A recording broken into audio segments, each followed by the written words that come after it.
화로동선이라고 하는 말이 있습니다. 여름의 화로, 겨울의 부채라는 뜻입니다. 여름의 화로가 무슨 의미가 있겠습니까? 여름이면 치워 놓아야 되죠. 겨울의 부채가 무슨 의미가 있겠습니까? 부채도 한쪽으로 치워 놓아야 됩니다. 그러다 보니 하로동선이라고 하는 말은 철에 맞지 않거나 쓸모없는 물건, 이럴 때 사용하는 용어입니다. 요즘 말로 바꿔보면 여름의 핫팩, 겨울의 선풍기, 이 정도 될 것입니다. 핫팩이든 선풍기든 많이 사용하는 도구들이겠습니다만, 여름에는 핫팩보다는 선풍기 쪽에 있어야 되는 것이고, 겨울에는 선풍기보다는 핫팩 쪽에 있어야 되는 것인데, 살다가 보면 별로 쓸모없는 것들이 앞에 진열되어 있을 때가 있죠. 이에 반하여 안성맞춤이라는 말이 있습니다. 어떤 물건이나 사람이 아주 잘 어울린다 할 때 사용되어지는 용어입니다. 경기도에 가면 안성이 있고 유기를 아주 잘 만든다 해서 옛날부터 안성맞춤이라고 하는 말이 탄생을 하게 되었죠. 조선시대 선비들이 어느 집에 갔는데 유기가 정말 좋으면 그 안성에서 맞췄구만, 이런 말들이 회자되다 보니까 안성에서 맞추어야 제대로 된 유기가 탄생한다, 안성맞춤이라고 하는 용어가 탄생했다는 것입니다. 안성에 가면 요즘에도 안성 맞춤 박물관이 있다고 그러더라고요. 그리고 안성에는 무슨 탕면 같은 것도 라면으로 공장도 거기에 있다는 이야기를 들었습니다. 아무튼 하로동선은 이 짝 저 짝이 잘 맞지 않을 때 사용되는 용어라면, 안성 맞춤은 이 짝 저 짝이 잘 맞아 떨어질 때 사용하는 용어이구나, 하로동선의 반대말은 그런 의미에서 안성 맞춤이구나 하는 것을 알게 됩니다. 안성맞춤이라고 하는 말과 비슷한 성경 말씀이 있는데, 시편 16편 6절입니다. 내게 줄로 지어준 구역은 아름다운 곳에 있으며 내 구역이 실로 아름답도다, 이런 말인데, 내게 줄로 지어준 구역은이라 할 때 이 구역이라는 말은 내가 소속되어져 있는 어떤 울타리를 얘기하는 것이죠. 나의 가족들 어쩜 그렇게 줄로 지어준 듯이 아름답게 잘 엮어주셨는지 모르겠다. 나의 일터 어쩜 그렇게 줄로 지어준 듯이 안성맞춤으로 나에게 이런 일터를 주셨는지 모르겠다. 내가 다니는 이 교회도 어쩜 그렇게 줄로 지어준 듯이 안성맞춤으로 나에게 이런 교회를 이 즈음에 주셨는지 모르겠다. 이런 고백이 그 시편에는 담겨 있는 것입니다. 그러고 보니 안성맞춤이라고 하는 것이 얼마나 복된가 하는 생각이 듭니다. 신앙에도 하로동선이 있고 안성맞춤이 있습니다. 이 시간에 스마트폰에 눈이 가 있다면 하로동선인 것이고요, 제 얼굴에 눈이 가 있으면 안성맞춤이라 할 수 있겠습니다. 어느 쪽이십니까? 그러면서 제가 이런 생각을 해본 거예요. 하로동선이라고 그러면 겨울에 여름에 난로 이러한 것들이 화로가 필요 없고, 그리고 겨울에 부채나 이런 것들이 필요 없는 이 하로동선, 이것과 이 말을 좀 비틀어서 한번 사용을 해보면 이런 말이 되겠다. 하선동로 그러면 여름에 부채, 겨울에 화로라는 말이잖아요. 그러니까 이것은 꼭 필요한 존재이구나, 안성맞춤이 바로 이런 영역이겠구나 하는 생각이 드는 것입니다. 아무쪼록 부디 비옵기는 이 예배 시간이 하로동선이 아니라 하선동로이시기를, 안성맞춤이시기를 주님의 이름으로 간절히 축원합니다. 성전은 이스라엘의 꿈이었습니다. 광야에 머물러 있을 때에 모세가 시내산에 올라가서 십계명 돌판을 받아가지고 내려왔고, 언약궤라고 하는 곳에다 고이 모셨습니다. 그리고 이 언약궤를 중심으로 하여서 성막이 지어졌습니다. 기둥을 세웠고 천으로 이제 지붕을 하면서 세운 것이었습니다. 그러니 이게 제대로 된 건물이 아니니 햇살에 색이 바라기도 하고 이리저리 너덜거리기도 하고 흠이 가기도 하고 찢어지기도 하고 그런 일들이 발생하지 않겠습니까? 그러다 보니 건물 내에서 살고 있었던 백성들로서는 그게 늘 마음에 아픈 거예요. 엘리 대제사장이 통치하던 시절에는 다 블레셋하고 전쟁 중에 세상에 이 언약궤를 빼앗기는 일까지 발생을 합니다. 하나님을 잃어버린 것과 똑같습니다. 말씀을 놓친 것과 똑같은 것이죠. 이후에 다윗이 왕이 된 이후에 빼앗겼다라고 하는 그 언약궤를 되찾아옵니다. 이 언약궤를 되찾아오면서 얼마나 기뻤는지 옷이 벗겨지는 줄도 모르고 춤을 추었다고 성경이 말씀하고 있을 정도죠. 그러면서 다윗이 결단한 것이 하나 있습니다. 천막으로 되어져 있는 저 성막, 저거 제대로 한번 지어서 성전을 지어서 하나님 앞에 드려야 되겠다. 볼 때마다 너무 마음이 아프니까 하나님, 제가 성전 짓겠습니다. 그런데 다윗의 이런 꿈을 하나님께서 무참하게, 너는 안 된다. 너는 늘 전쟁통에서 살았고 전쟁터에 살다 보니 피를 너무 많이 흘렸구나. 그렇게 많은 피를 흘린 네 손으로 성전 짓는 거 내가 원하지 않는다. 네 아들이 짓도록 해라. 그래서 다윗은 성전을 지을 수 있는 재정 그리고 도구 많이 준비해 놓고 떠납니다. 그리고 그 아들 솔로몬이 성전을 짓기 시작을 하는 것이죠. 솔로몬의 성전 공사는 정말 빨랐습니다. 거침이 없었습니다. 아버지 다윗이 정말 많은 준비를 해놓았고 솔로몬 시대도 부귀영화를 누리던 시대이다 보니까 정말 많은 제목들을 저 북쪽에서부터 끄집어내 수입해 오면서 성전을 짓기 시작을 했다는 것입니다. 무려 7년에 걸쳐서 성전 공사가 되었고 그리고 완공하게 되었습니다. 그리고 하나님 앞에 성전 봉헌 예배를 드리면서 우리가 역대하 6장을 읽었습니다만 이 6장 전체의 내용은 성전 봉헌 기도를 하나님 앞에 올려드리는 내용입니다. 그 성전 건물을 보면서 얼마나 감격스러웠겠는가. 제가 요즘 우리 교회도 건물이 거의 다 지어지는 것 보면서 얼마나 감격스러운지 모릅니다. 그 옛날 3000년 전에 솔로몬도 이런 감격이 있었겠구나 하는 생각이 드는 것이죠. 아무튼 솔로몬은 그렇게 다 지어놓은 이후에 하나님 앞에 성전 봉헌식 그리고 성전 봉헌 기도를 올려드리는데 이 성전의 쓰임새가 무엇인가를 분명히 합니다. 1번, 성전은 기도하는 집이다. 솔로몬이 볼 때 성전은 다른 것들이 없다. 무조건 기도해야 된다. 기도가 1번이어야 된다. 이런 생각을 가지게 되는 것입니다.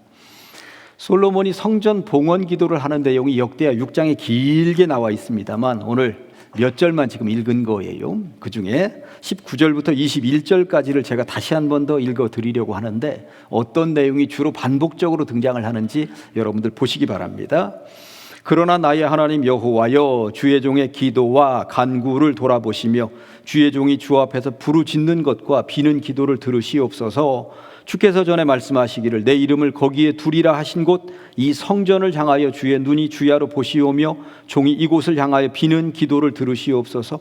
주의 종과 주의 백성 이스라엘이 이곳을 향하여 기도할 때에 주는 그 간구함을 들으시되 주께서 계신 곳 하늘에서 들으시고 들으시사 사하여 주옵소서라고 기도를 올려드립니다. 기도, 간구, 부르짖는다, 빈다, 이런 내용들이 반복해서 계속 등장을 했습니다. 결국 성전을 짓는 목적이 뭐다? 기도하는 공간 만들겠다라고 하는 거였습니다. 다른 것도 이곳에서 하겠지만 이곳은 무조건 기도하는 동산이어야 된다. 솔로몬이 선포를 하는 내용이, 그렇게 하나님 앞에 약속하는 내용이 성전 봉헌 기도에 그대로 들어있는 것입니다. 아무튼 이곳에서 기도하겠습니다. 아무튼 이곳에 못 오면 이곳을 향하여서라도 기도하겠습니다. 아무튼 자자손손 기도하겠습니다. 성전을 짓는 목적을 그렇게 분명히 하고 있는 것입니다. 우리가 몇 절만 읽었습니다만 역대하 6장 전체를 다 읽어보면 솔로몬이 성전 봉헌 기도를 길게 하는데 계속 이 내용이 반복입니다. 기도하겠습니다. 기도하는 공간 만들겠습니다. 자자손손 기도하겠습니다. 이곳을 향하여서라도 기도하겠습니다. 그렇게 6장에 길게 기도하고 7장으로 넘어가면 하나님의 응답이 나와 있습니다. 두 번째, 성전 응답받는 곳입니다. 제가 다른 자리에서 한 번 말씀을 드렸는데 미국의 역대 대통령들은 이 취임을 할 때 성경책 위에다 손을 얹고 성경 구절 하나를 인용을 하면서 선서를 하는 그런 전통을 가지고 있습니다. 그런데 역대 대통령들이 선서를 할 때마다 인용을 하는 성경 구절이 다 다르겠죠. 그런데 유독 한 구절만큼은 4명의 대통령이 인용을 했다고 알려져 있습니다.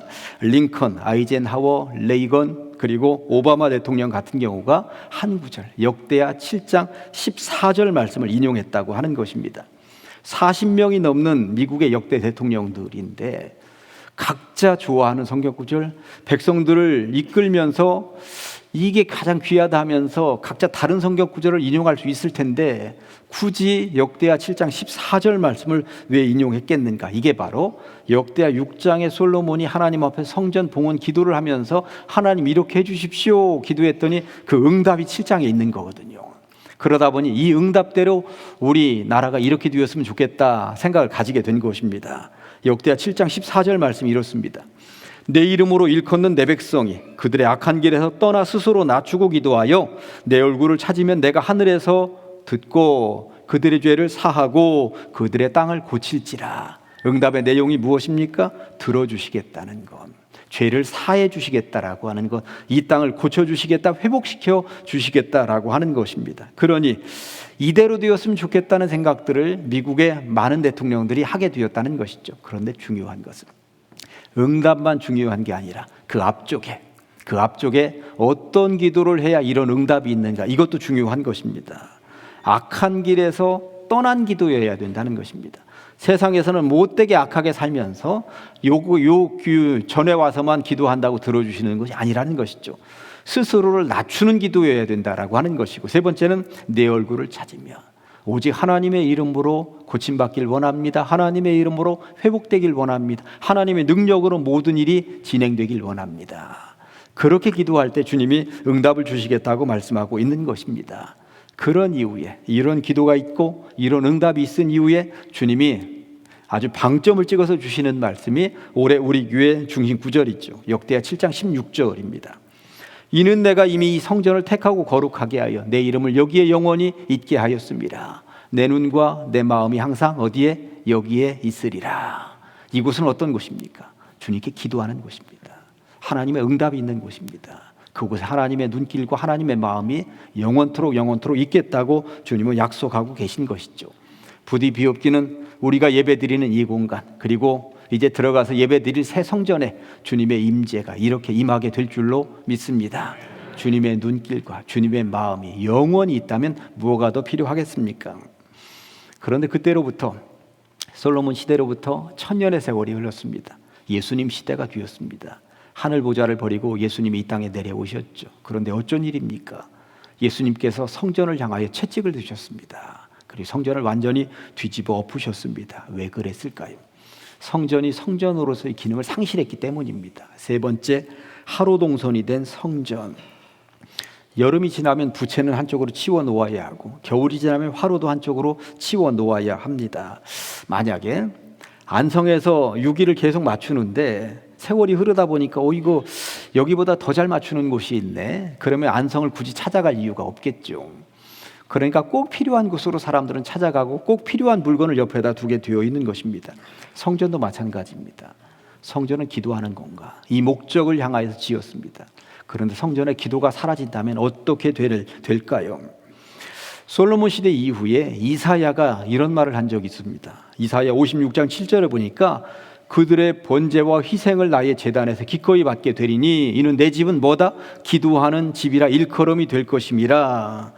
이사야가 분명히 못을 박았습니다. 내 집은 기도하는 집이다. 이 말을 이사야가 한 이유가 무엇일까요? 기도가 자꾸 사라지고 있었기 때문에 그렇습니다. 어느 순간부터 기도가 사라지는 공간이 되어가고 있으니 이게 너무나도 안타까웠던 것입니다. 기도하는 집이다. 성전은 무조건 기도하는 집이다. 이사야가 못을 박았던 것입니다. 아무튼 성전은 직접 와서 기도하든지 그쪽을 향하여 기도하든지 자자손손 이곳은 기도하는 집이다, 이 명맥을 꾸준히 유지해야 되는데 그렇게 되지 못하다가 예수님 당시에 어지간하면 예수님이 채찍을 들어서 성전을 뒤집어 엎을 그런 지경에까지 갔단 말인가. 예수님 당시의 제사는 물론 이스라엘의 전통적인 방법입니다만 소나 양이나 염소나 잡아서 하나님 앞에 올려드리는 방식이었습니다. 그러면 1년이든 2년이든 내 집에서 잘 고이고이 길러서 내가 이거 하나님 앞에 바쳐야지 하고 예루살렘 성전을 향하여 옵니다. 하루가 걸리든 2, 3일이 걸리든 와서 그러면 저 문 앞에 제사장들이 지키고 있습니다. 하나님 앞에 드릴 예물입니다. 그러면 제사장들이 머리끝에서 발끝까지 검사합니다. 그런데 그 먼 길 오다가 보면 먼지라도 묻었을 테고 이리저리 흠이라도 있으면 하나라도 흠을 잡으면 이런 흠이 있는 것은 절대 하나님 앞에 제물로 받지 못한다. 그렇게 하게 되면 여기까지 왔으니 어떻게 하겠습니까? 성전 안에서 판매하는 그 짐승들을 사가지고 더군다나 비싼 가격에 사서 그것을 제물로 바칠 수밖에 없는 형실이 된 것입니다.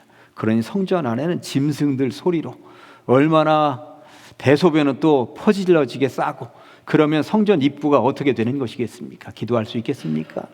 환전상도 마찬가지입니다. 당시 대외적으로는 로마 화폐가 사용이 되던 시절이었습니다. 그런데 성전에서는 로마 화폐를 헌금으로 받지 않았어요. 이스라엘의 화폐만 성전에서는 헌금으로 받았습니다. 그러니 일반적인 로마 화폐를 쓰다가 성전 입구에서 교환을 해야 되는 것입니다. 화폐 교환을. 그러면서 중간에 차익을 환전상들이 얼마나 비싸게 챙겼는지 모릅니다. 그러니 성전 입구에 기도하러 오던 사람들이 성전 입구에서부터 마음이 상하는 것이죠. 비싼 가격에 양이나 소나 염소를 사야 되고 환전상들에 의해서 다 뜯기는 것 같고, 이렇게 시끌벅적하게 성전 입구에서부터 포진하고 있는 그들 때문에 성전의 기도의 기능이 완전히 상실되어지고 말았다라고 하는 것입니다. 성전은 기도하는 집을 망각하고 이제는 강도의 소굴이 되어지고 있으니 예수님이 분노하실 수밖에 없었던 것이고, 그 성전을 향하여 채찍을 드실 수밖에 없었다는 것입니다. 예수님은 말씀하셨습니다. 이런 성전 더 이상 필요 없다고, 무너져 내리는 것이 마땅하다고.